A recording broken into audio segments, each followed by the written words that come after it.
Mi sono messa pure a gridare per sfogare più che altro. Io la morte di mio nipote adesso mi distruggerà definitivamente. Guardi, più di questo non vi posso dire, perché l'ho cresciuto, l'abbiamo cresciuto io e la mia ex moglie fin da piccolino.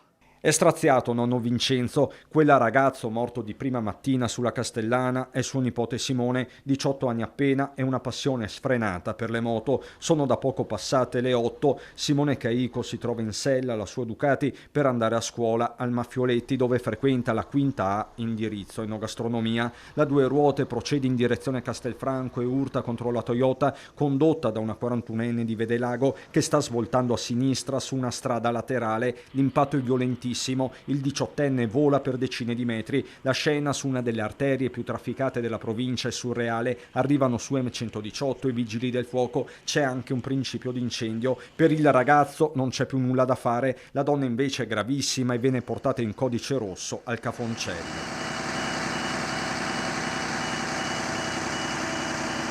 Il traffico va in tilt, i rilievi sono affidati agli agenti della polizia locale con i carabinieri. Difficile risalire all'identità del ragazzo che probabilmente non aveva con sé i documenti. Gli stessi genitori vengono a conoscenza della tragedia in tarda mattinata, così come i compagni di classe. Nonno Vincenzo si trova al centro anziani. Io guardi, stamattina l'ho saputo verso le 11:30.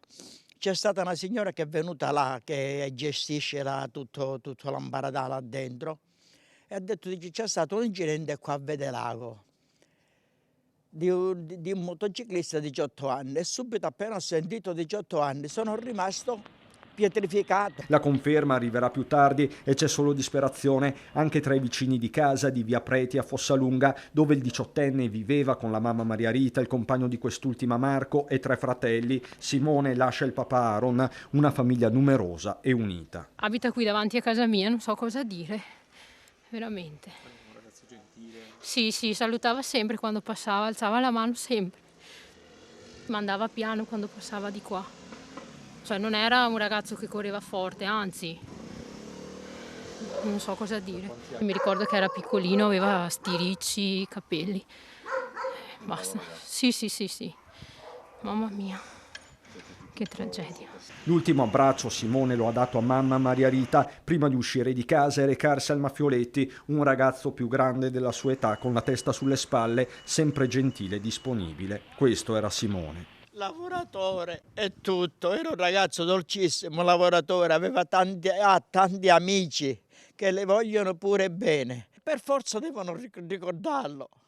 E lei vedrà quanti ragazzi c'è. Mi dispiace, non posso più parlare.